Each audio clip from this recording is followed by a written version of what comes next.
peace, a deliberate signal that our mandate extends beyond crime suppression to active, sustained cultivation of peace in communities. Madam Speaker, the Leader of the Opposition in his presentation pointed to the moral, the breakdown of the moral fiber of the society. This is something I have also spoken to on numerous occasions. It is something that the government must address. Civil society must address. It is becoming a real threat to our civilization.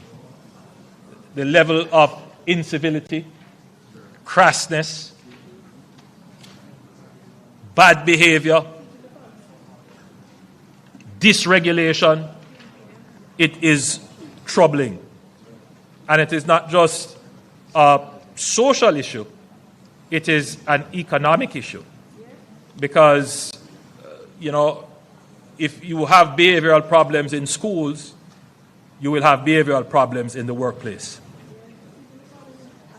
And therefore, Madam Speaker, it is a problem that must be addressed. And so at some point, myself and the Leader of the Opposition will sit down to see how best there can be a joint approach to treating with this problem.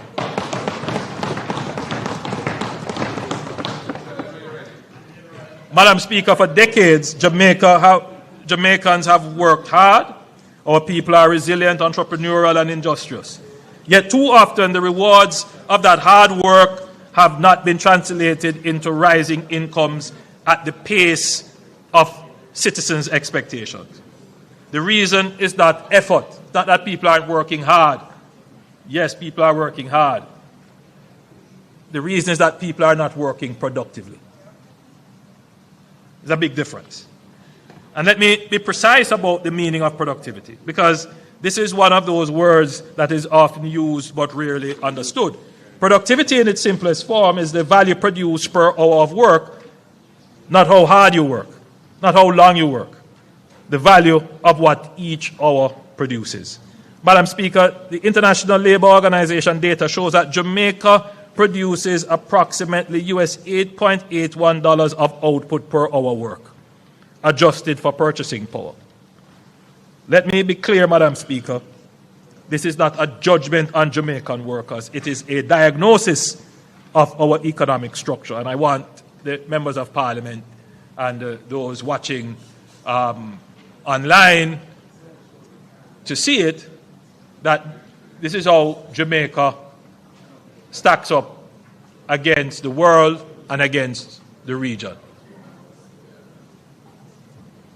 For the Caribbean, it is 21 US dollars per hour work. Jamaica, it is 8.81. Now, some persons may say, well, it's because you get a low wage why there is low output.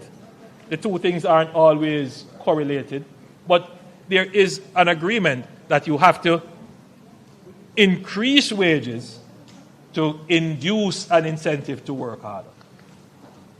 So there is some merit to the argument that, our wages are too low. But there is still a problem as to why is it that the effort that we put out does not yield more productivity, more output. And a large part of it, I don't want to divert from my script too much, but some of it is social. We confuse service with servitude. A lot of it is behavioral, as we were speaking about. How we respond to authority, punctuality, sticking to task, having a kind of economistic mindset. Skills are a big part of it, which I'm going to go on to address. But, Madam Speaker, the graph now being displayed shows that Jamaica's GDP per hour work compared to the Caribbean and Latin America and the global middle income benchmarks at just $9 per hour. Jamaica is less than half of the Caribbean average of $20.5 US per hour, as well as upper income countries in Latin America at US $21.10, and far below the high-income Latin American and Caribbean countries, which produce nearly $40 per hour. And if you look at our labor productivity across selected Caribbean countries, you will see that, again, Jamaica is amongst the lowest. But I want you to pay attention to Panama and the Dominican Republic, because those are the countries that, and Trinidad and Tobago, that you would consider our peer groups that we would have to compete against. And that essentially tells you what our problem is. When we look at the graph now being displayed, which compares Jamaica with our Caribbean and regional peers, the picture becomes even clearer. Countries like Barbados, St. Lucia, Suriname, and the Dominican Republic cluster at between $22 to $26 per hour. Trinidad and Tobago exceeds that at $31 per hour. The Bahamas reaches $35 US per hour, and Panama is at $43 US per hour. Jamaica is at $8.81 per hour, sits near the bottom of the regional distribution, just above Haiti. We must address the problem of productivity. Madam Speaker, the government is developing a policy position on how to improve our low level of productivity, and I will come to this House at a later date to present this in detail. The issues of productivity is not just a matter of wages and remuneration, but also a matter of culture and socialization. Madam Speaker, every ambition and every goal in my presentation today, every road we build, every industry we grow, every technology we deploy, will ultimately be delivered by people. I have said it many times, and I say it again with the same conviction. Jamaica's greatest asset is our people, not our location, not our resources, not our brand, as powerful as it is. Our investment in people is central to our economic strategy. Madam Speaker, if we are serious about competing in a tech-driven, AI-enabled global economy, we cannot educate our children for a world that no longer exists. We must build the institutions that prepare them for the world of today, and more importantly, to compete globally in the world of tomorrow. I'm proud to announce that we will break ground this year on 2 of the 6 STEM schools that I had announced previously. The first will be established at Bernard Lodge in St. Catherine, and the second at Minard in St. Anne. Simultaneously, NARA will be building the other 4 STEM institutions that will take students from early childhood straight through to secondary education, immersing them in STEM from the earliest years right through to the door of our tertiary institution. These schools will bring an entirely new approach to the education system, exposing students to science, technology, engineering, arts, and mathematics in ways that build the creativity, innovation, and problem-solving skills that the economy of the future demands. Madam Speaker, my administration is a listening one, and we consulted our university students, leading to develop a work experience program that works for them. Starting in the upcoming financial year, the Hart NST Trust will introduce a pilot of the Tertiary Learning, Earning, and Prosper LEAP program to widen pathways from tertiary education to employment by providing paid on-the-job experience. Students of accredited tertiary institutions, as participants of the Tertiary LEAP program, will be able to engage in meaningful work in the public sector and participating private companies. As they work, they will receive a competitive part-time compensation package. LEAP is an opportunity for students to continue learning while Hart places them in employment of their choice so they can assimilate into the workplace, earning an income and garnering valuable experience. I must recognize the President of the University of the West Indies Guild of Students, Mr. Rashawn Winter,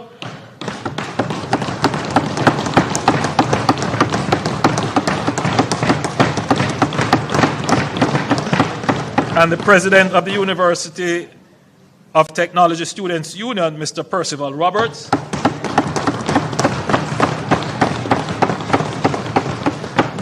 and their teams for serving as the brains of this initiative. This is how my administration makes policy. We first listen to those who serve, then we act collaboratively. I thank these student leaders for putting pen to paper, bringing their ideas forward, leading every step of the way, and working with us to develop the program. Madam Speaker, the National Reconstruction Program under NARA will require thousands of skilled tradespeople, carpenters, electricians, plumbers, masons, roofers, and the capacity to train them at scale and at speed. Madam Speaker, the Heart Trust NSTA will train construction-related tradespersons who can assist in the Building and Resilience Initiative, as well as propelling the expansion of various sectors. Madam Speaker,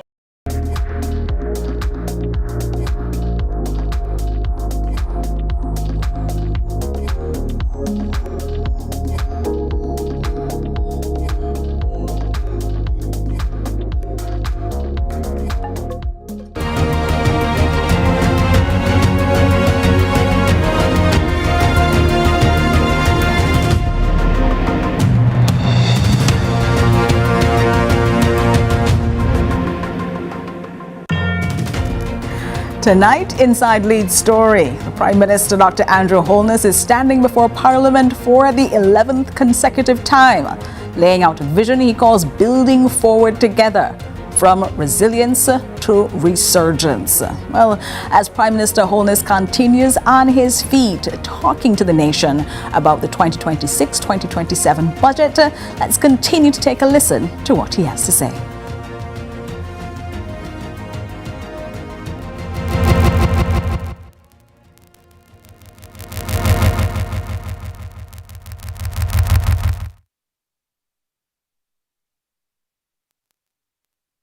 And women island-wide.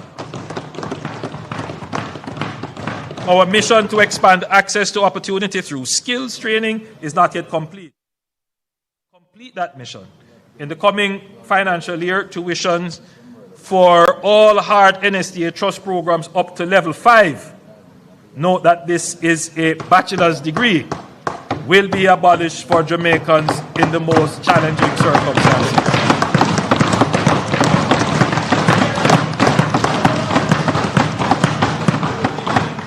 Heart will become free from level 1 to 5 for those who need it most, because my administration understands how important it is to continuously improve access to skills training and give every Jamaican a clear pathway to prosperity.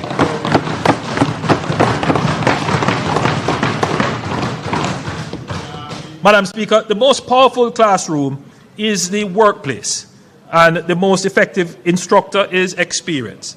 The apprenticeship model, learning by doing, earning while training, developing under the guidance of industry professionals, is one of the most proven pathways to skill development. Last year, I announced the CARE program, where each member of parliament could nominate young men and women who were not engaged in work, the proverbial youth on the corner. Through CARE, this administration provided training pathways while providing stipend and transportation support.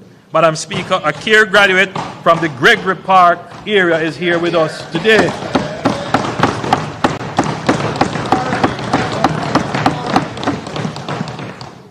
Kimarley Ashley is in the gallery, and as a young trainee, Mr. Ashley joined the CARE program and was assigned to Collidilly Trading through the CARE program. He completed his level 2 certification in business administration with stipend support and transportation support. He gained valuable knowledge, employment skills, and real-world experience that has helped in his next steps. Mr. Ashby is now a full-time employee at Collidilly Trading. The recovery and reconstruction effort is not only rebuilding homes, it is rebuilding futures. Yes. Janie Freighter from Barton District in St. Elizabeth is with us today.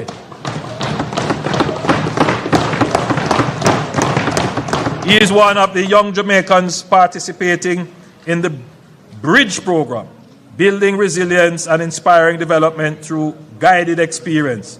learning modern construction techniques on the job, working alongside JDF teams and international engineering partners in our western parishes. His story is the story of what this program can do, turning work of recovery into the foundation of a career. Madam Speaker, this new on-the-job training approach to skills training has demonstrated results, and we are now mainstreaming these lessons in our HEART programs, especially in construction, manufacturing, and logistics through partnerships with the IDB.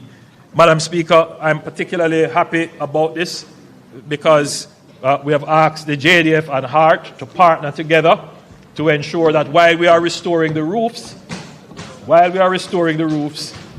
that we are training the young men and women, because we are going to need them during the reconstruction. This is what Resurgence looks like in human terms. Jamaicans skilled, employed, earning, building. Jamaicans who no longer have to look beyond our shores to find a future worthy of their talent. Madam Speaker, I want to speak briefly about beach access.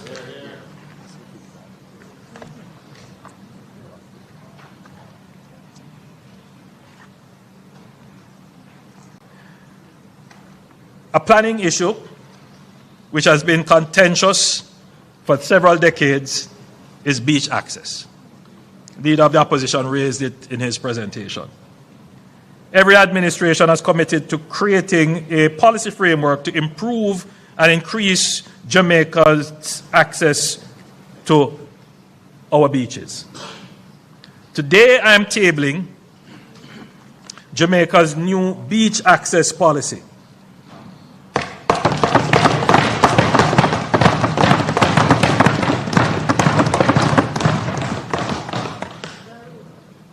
The Beach Control Act of 1956 and its amendments in 1973 did not adequately address beach access issues and will have to be replaced, and the new policy is the first step in that direction.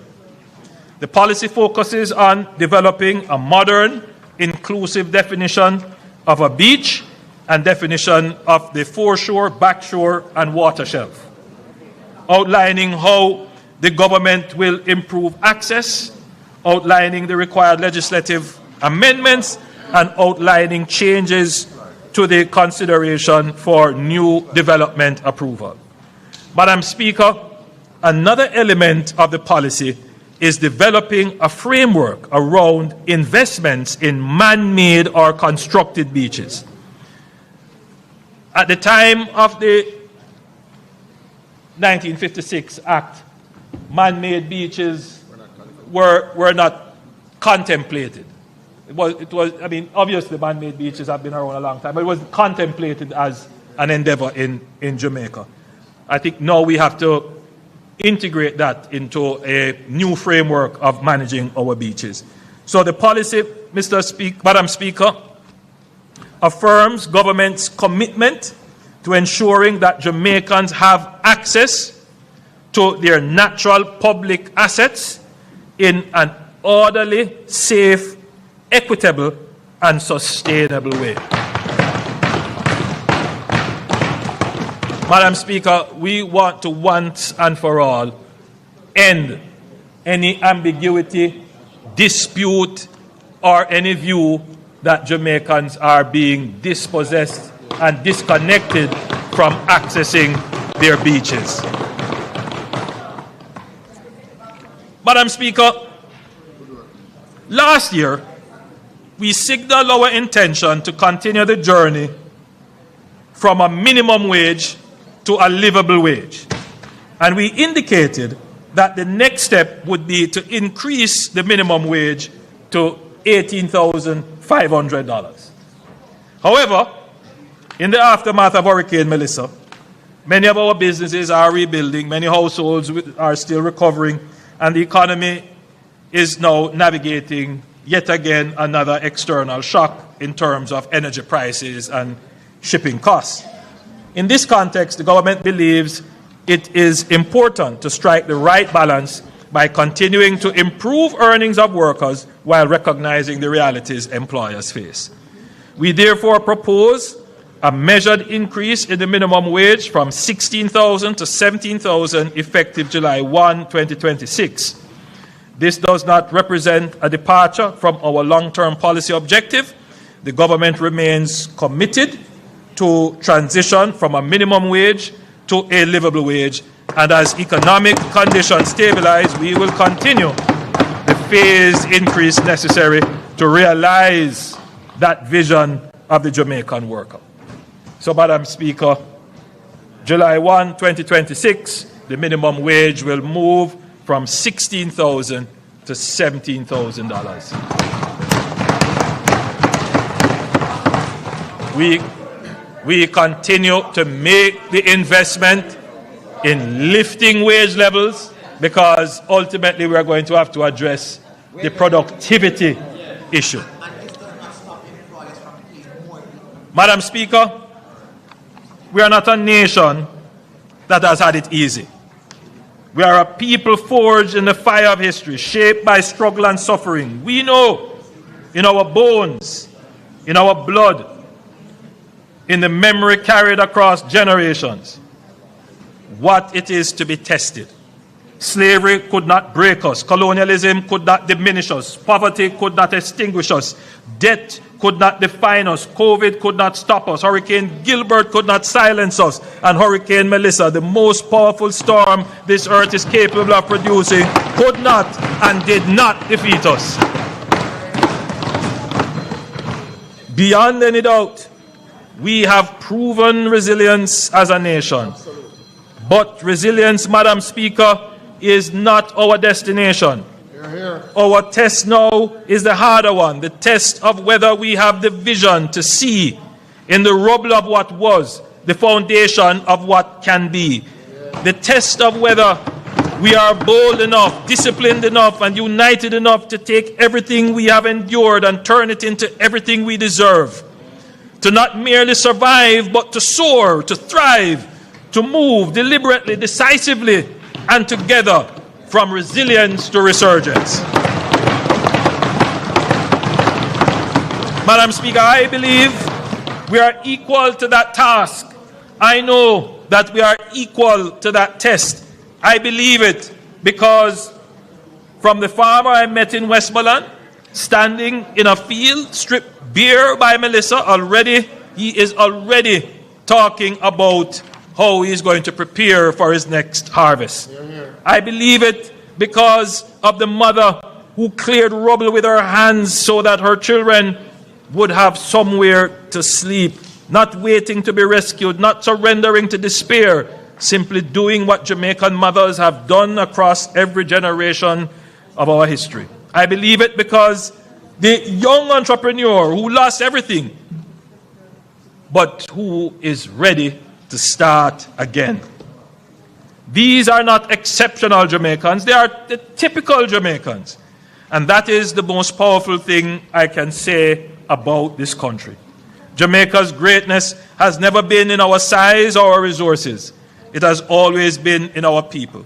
The fastest humans on earth are ours. The most recognized music in the world is ours. The most resilient spirit in the world is ours.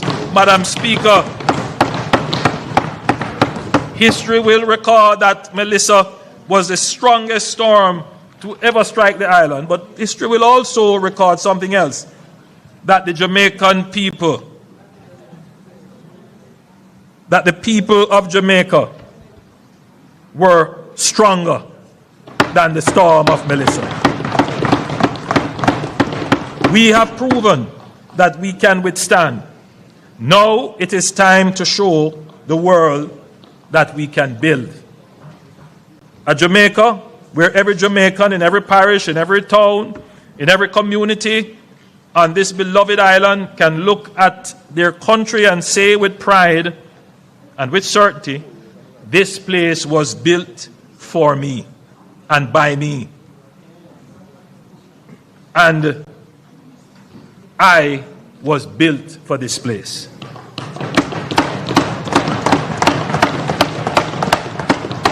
That is the Jamaica we are building. Madam Speaker, this remarkable, irrepressible, godless island of our beloved Jamaica is rising. Resurgence is not a promise. Resurgence is not a promise we are making to Jamaica.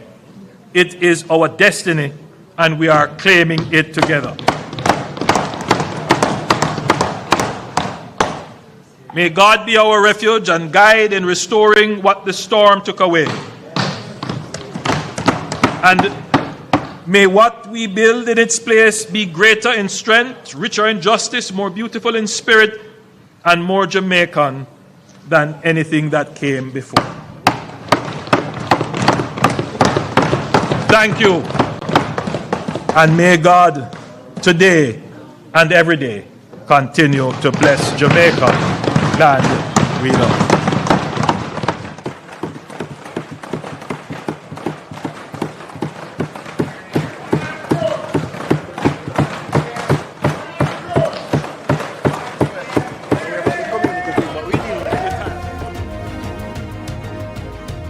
That was Prime Minister Dr. Andrew Holness making his contribution to the 2026-2027 budget debate. A comprehensive and wide-ranging presentation there with a lot of moving parts. We'll be exploring that inside Lead Story tonight at 8, looking at what the Prime Minister said, reactions to what he said. Has he answered the questions that have been raised by the opposition and the nation? We'll take a look at all of that later on inside Lead Story at 8. We'll take a break, though, and come back to you looking at extraordinary news coming out of Maypen. The Maypen Hospital did a piece of surgery that you couldn't see anywhere in the world easily, and they did it with the kind of resources only a regional hospital has to struggle under. We take a look at that extraordinary case next inside Lead Story.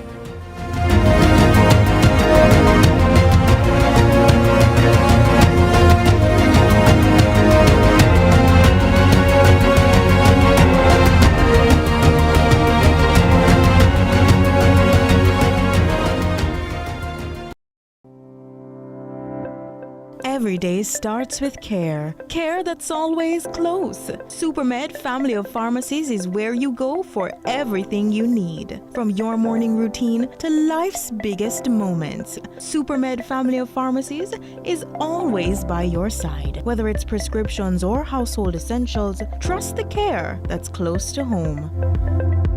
Super happy, super healthy, Supermed.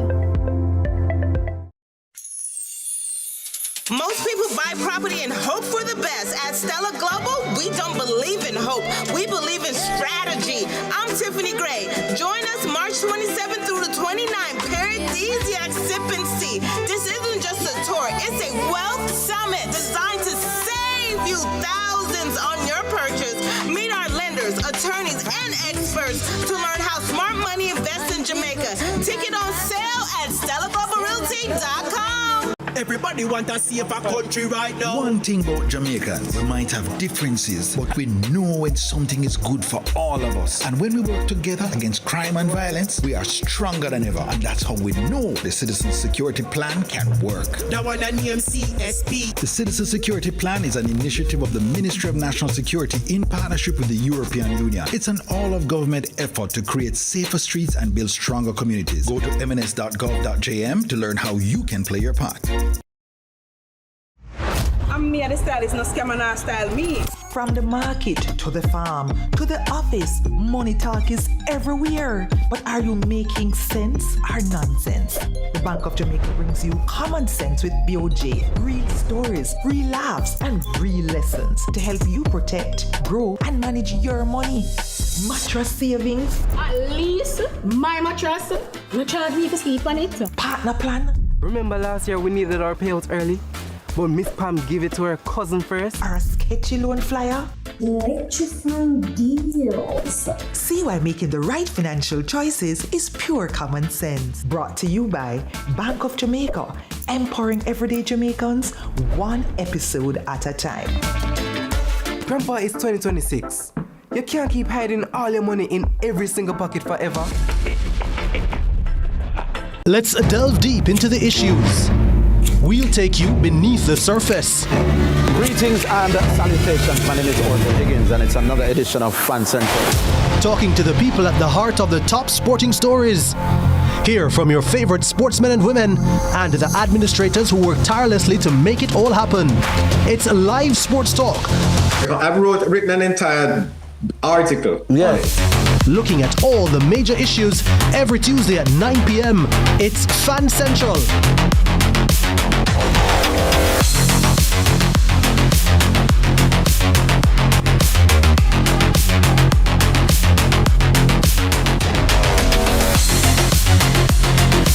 Jamaica, make we do the right thing. Make we live good today for a better tomorrow. Talk it out. Don't fight it out. The time by the Ministry of National Security is 6:30.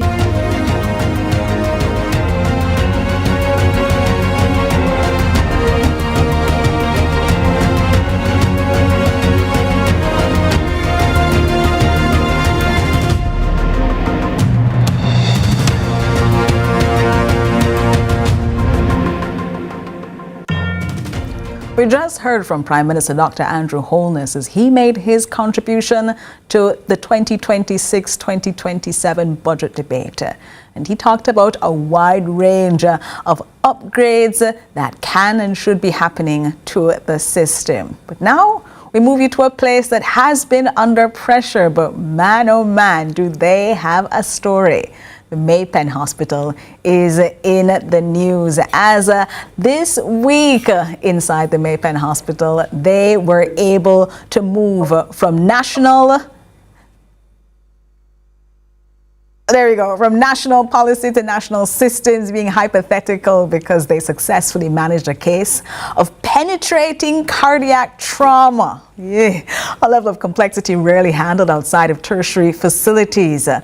Let me tell you how that went. A man was stabbed, and he survived a stab wound, not just to anywhere, but to his heart after emergency surgery at the Maypen Hospital.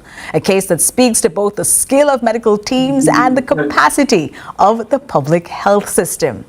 A multidisciplinary team identified cardiac tamponade within minutes, performed emergency pericardiocentesis, and then proceeded to surgical repair of the heart. One bag of big medical words, but on the ground, that's a story about system capacity under pressure. So with us, we have in lead story, Dr. Rain Thomas, Senior Registrar in General Surgery and the lead surgeon in this case. And joining us as well, we have Dr. Natoya Hall-Akuri, helping us understand just what exactly happened inside this amazing case. Dr. Thomas, thanks so much for joining us.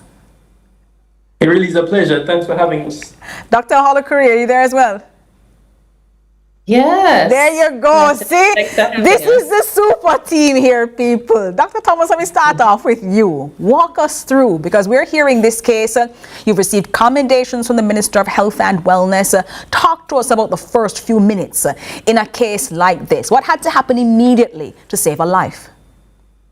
Okay, so before we start, I'm here in the capacity as general surgery. Lead surgeon in the case.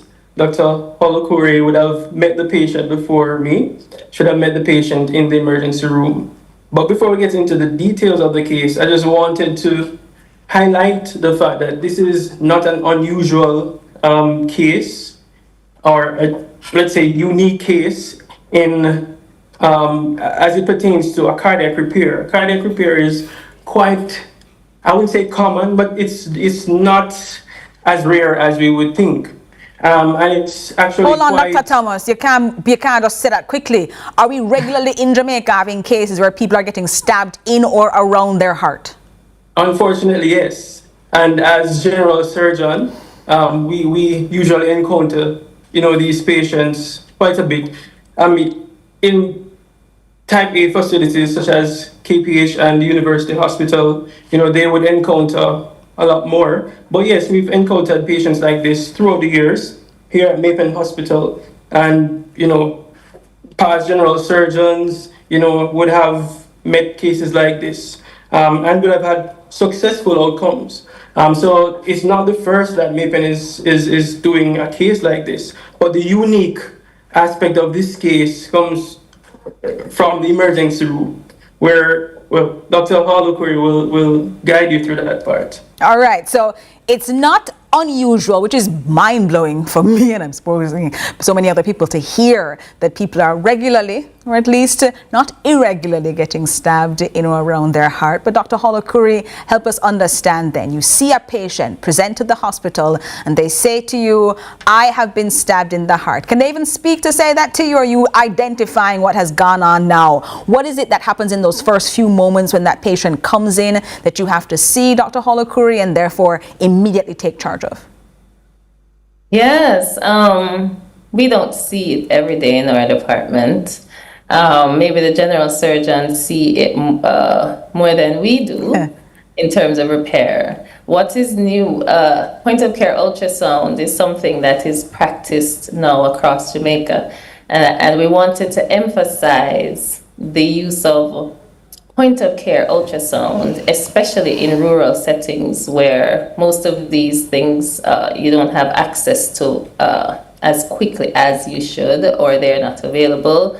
The radiologist does not work 24/7, and so across the island it's been promoted, especially the emergency departments, to ensure that the emergency physicians are competent in point of care ultrasound, and because it really helps to save lives. Like this case, patient came in, soon as the patient came in, we realized that we had a life-threatening injury, stab wound ×2 to the left side of his chest. And while we're doing our assessment and stabilization, we quickly retrieved our point of care ultrasound. The patient went into cardiac arrest. Actually, the patient died. We recognized that there is the cardiac tamponade, which is basically blood collecting in the sac around the heart. That is an emergency, and you have minutes to really address the issue. We recognized it, and we immediately gathered our tools.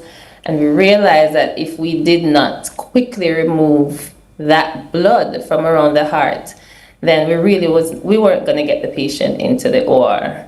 And so we quickly grabbed our needles, our syringe, and it's ultrasound guided. So we looked at the heart. We could see the blood collecting around the heart. The heart was squished. It couldn't beat properly. Because of the pressure now of the blood around that sac. Right. So the heart could not beat. So we immediately grabbed our tools, and we were just removing blood from around the heart, you know. And as we did so, we noticed, and you can see it real life. That's why I'm talking about point of care ultrasound. We could see the heart expanding, and it started beating again. So slowly you're seeing in real time this heart covered in blood, surrounded by blood, squished by blood, and as you are doing this point of care ultrasound, seeing the heart get more and more space there. You had said that the patient had died. Is that what you were saying, that the pressure of the blood around that sac on the heart had now stopped the heart beating? Yes, the heart could not beat effectively, and so it stopped beating actually. And so we just started removing blood from the sac with our needle and syringe. Ultrasound guide is very important because there are many structures there that you really do not want to injure, right? So the ultrasound is very effective. So as we were pulling off the blood from around the heart, we could see in real time that the heart began to beat more effectively as we were pulling off the blood. But it was ED to OR coordination that was rapid while we're doing that. Hold on, ED to OR, is this emergency department to operating room? Emergency department to operating room coordination. It's minutes. So you need to then stabilize them in the emergency room, in the emergency department, so that they can be alive now for the operating room team to then help them. Exactly. So just imagine, and tons of people around this patient, doctors, many nurses.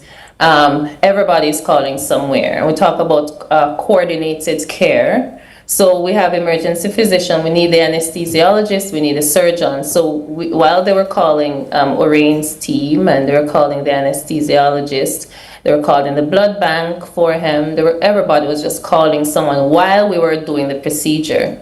So by the time we were done and the heart was beating again, the anesthesiologist was already there, and they quickly intubated the patient, and we did what we did to get the patient. So this is the amazing handoff then between the emergency department and now the operating room. And I see in the photograph there we have Dr. Thomas right next to the patient there. Dr. Thomas, it gets handed over from Dr. Hall Nakuri's team to yours. What did you see now? What were those critical moments in that operating theater? And how close did this case come to failure? Because I can't imagine, with all the incredible work that had been done, this patient is stable enough now to be under your hands. Right. Thanks to the amazing work that the emergency department team would have done. So in terms of statistics, most persons who actually make it to the emergency, to the operating room, usually survive. So the critical part is really, what happens between the time of injury and the arrival in the emergency room and what takes place in the emergency room. Not to take away what was done in the OR, but I must, laud the emergency department team for the awesome job that they would have done. And it's not taking away. You don't have an OR patient if the emergency room department doesn't do their job. So it's a connected work with the two. But when you have this patient on your table now, what happened then? So before the patient arrived, we would have, taken the opportunity to set up, and I'm doing this interview from the operating room actually. Just finished the case. But when the patient arrived, we quickly transferred him to the table. Immediately, we opened the left side of the chest and exposed the pericardium, which is the sac surrounding the heart. We would have moved away the lung, which thankfully wasn't injured. We noted this 1 centimeter wound to the pericardium or the sac and opened it. Then we were met with clots and blood surrounding the heart. We could see that the heart was, fighting to, stay alive, fighting to beat due to the compression of the clots around it. And so, we evacuated the clots quickly, got control of the bleeding from a 1 centimeter wound to the heart itself. So how long are we looking at as surgery then? Because this seems like it's easier for you to explain. Less than 3 minutes. All right, so you've done all of that then in this handing off. All of that. How long was this entire surgery then in order to better stabilize the patient and now allow for them to have the kind of recovery that has led the Minister of Health and Wellness and your colleagues to congratulate a regional hospital, because you're not a type A facility, you're not one with all the resources. You are a hospital that has resource challenges. Those have been documented at Maypen. What does it mean now? How long did it take, and what does it mean now to get these sort of commendations? For the time of arrival to repair took about less than 7 minutes. So this is then high stakes pressure, incredible work being done by the emergency department and the operating room in tandem to get this patient up and running. Before you go, Dr. Hall Akuri had spoken about this being a regional hospital. How do you feel about this being a regional hospital now and the capacity of regional hospitals to do things like this? Because people would have thought this would have to be a KPH case, a Cornell Regional Hospital case. You guys did it. Yeah. Right, just to correct, it's not a regional hospital. The regional hospital is Mandeville Regional. Okay, so the Type B hospital. Yeah, so you're a smaller hospital than that. Right, smaller there you hospital. Go. So see, under even more pressure. So what does it mean then to be able to do it there? Quickly for you, Dr. Thomas, and then Dr. Hall Akuri. It really underscores, our mantra here at Maypen Hospital through the years, that we're always wanting to offer the best care to our patients, regardless of the limited resources that we have. And I think that is so important. Throughout all specialties. It's not unique to emergency room or general surgery, but throughout all specialties, that has always been our mantra. And Dr. Hall, thankfully, this case has been highlighted, which we're grateful for. But it has always been the case where we offer the best. We try to offer the best care. I think that's so important. Dr. Holokuri, before we go, talk to us about what it means to have an emergency department that was able to stabilize a patient at this, not even regional hospital then, smaller than, with smaller resources, but able to pull it together in less than 10 minutes. Yes, we are very excited. It can be done. We preach early recognition, rapid teamwork, clear communication. We're still in the business of using our clinical skills despite the lack of resources. And you know what? I want you to have more resources. I want you to have more opportunities. And I want a team like yours that's clearly able to work under incredible pressures and incredible resource constraints to now have more resources to better take care of Jamaicans. Dr. Orain Thomas and Dr. Natoya Holokuri, thank you. And thank you to your entire team there at the Mayben Hospital. Happy to highlight a case like this that really does show that there are constraints, but there are good stories as well for us to speak of. We'll take a break and come back to you. We're going all the way to Cuba because Prime Minister Dr. Holness has made reference to Cuba today in his budget presentation. But what's the situation on the ground? We'll take you there in a moment here inside Lead Story.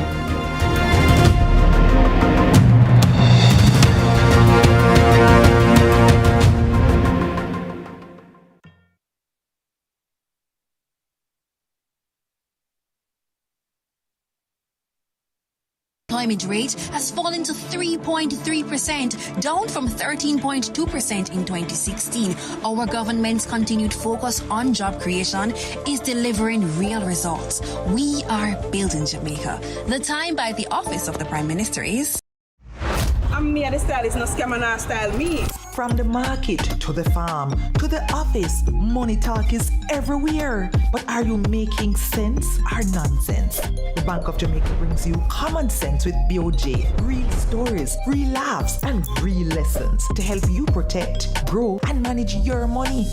Mattress savings. At least my mattress, no charge me for sleep on it. Partner plan. Remember last year we needed our payouts early? But Miss Pam gave it to her cousin first. Or a sketchy loan flyer. Electrifying deals. See why making the right financial choices is pure common sense. Brought to you by Bank of Jamaica, empowering everyday Jamaicans one episode at a time. Grandpa, it's 2026. You can't keep hiding all your money in every single pocket forever.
Thanks for staying with us inside Lead Story.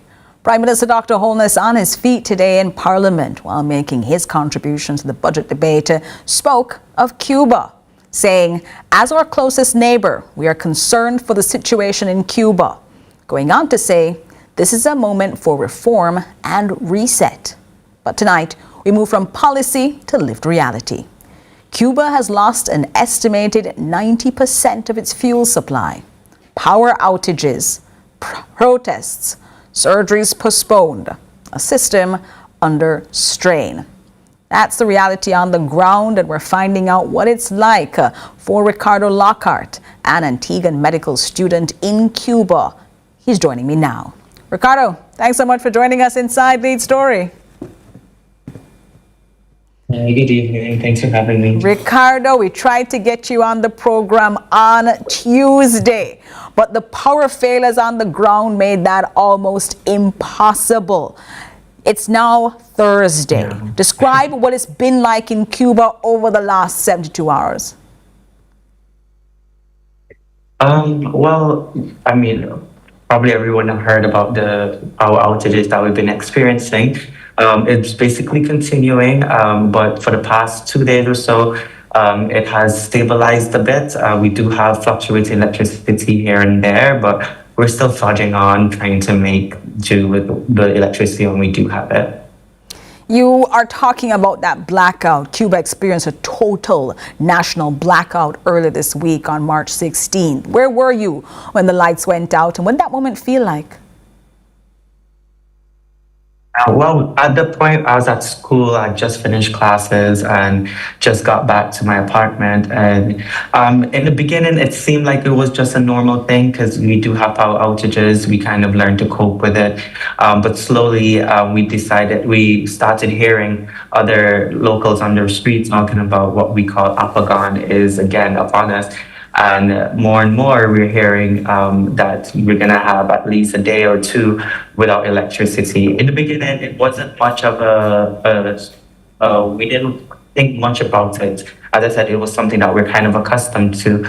But it did become frustrating because we were just getting back started with classes after a small break. And it was just not sure of what's going to be happening with our classes and whatnot. It's kind of a very disheartening, or not kind of, it definitely is a disheartening situation for many other students, including myself.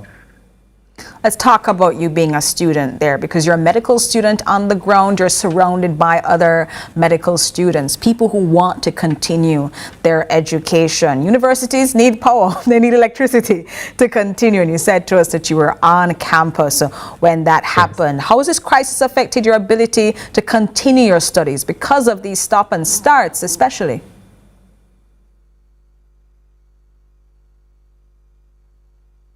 Well, honestly, the school has taken steps to not put our studies on hold, or so that we could continue, such as putting our lessons online where we could go through our PowerPoints, and we do have connection with our professors if we do need to reach out to our professors for any help.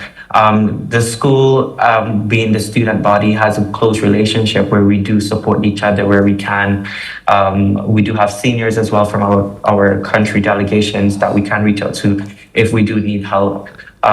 So we're funding for ourselves. We're trying to do as much as we can to continue our studies, not so much that we could only depend on the school for everything, but we do have to put in work ourselves. So many of us do still have the hope that yes, we can continue. This is just what we call a crisis. We'll overcome this as well. It's important for Jamaicans to get a sense of what restoration looks like, because we heard the day after, on the 17th, there was partial restoration, but some sections of the country had not received power. Reports indicate that only about 45% of Havana, the capital of Cuba, had power restored. As of tonight, what's the situation in the area where you're living and studying, Ricardo?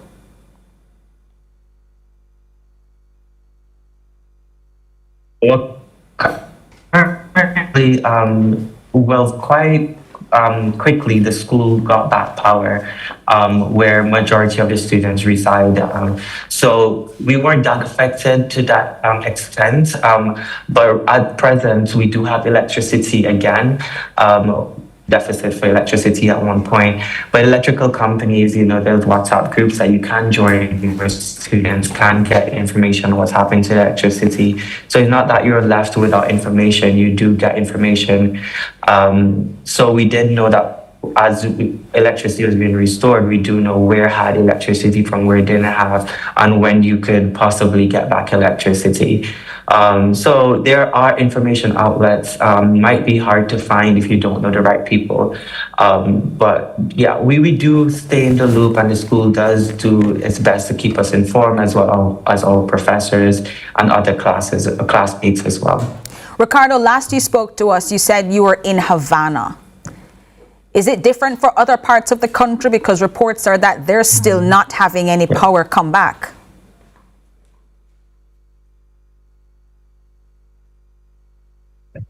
Yes, well, I can't speak for the rest of Havana because I'm here on my home island. I can't necessarily speak on the other parts of Cuba, or parts of Havana. But where I'm at presently, we do have electricity. So yeah, we do have electricity here. The school has electricity. And I guess that's the most important part right now. I think it is. Do you want to go home, Ricardo? The students could continue studying. I think so. Do you want to go home, Ricardo, with all that's going on with the instability and the uncertainty? Do you want to go home?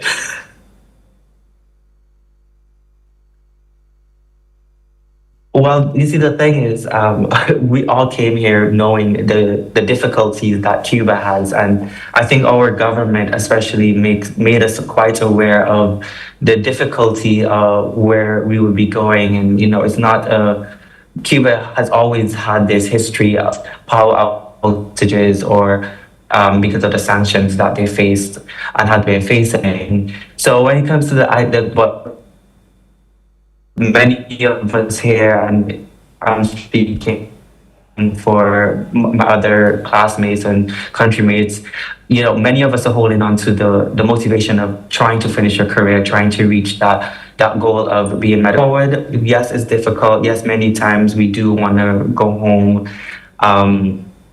but we're all holding on to that hope and then to that faith, and hopefully going back home to better the medical space in our own separate countries. I think that's so important and admirable that you and your colleagues have that outlook, Ricardo. Ricardo Lockhart there on the ground in Cuba, an Antiguan student helping us understand and give us a window into what students are experiencing in the country at this time. Ricardo, stay safe. Thank you so much for joining us inside Lead Story. All right, that's like Ricardo Lockhart there talking to us. It's been a good day to find out what's going on in Jamaican hospitals and then there on the ground in Cuba. But later tonight, you'll hear what happened as the Prime Minister gave his contribution to the budget. So stay with us inside Lead Story at 8. That's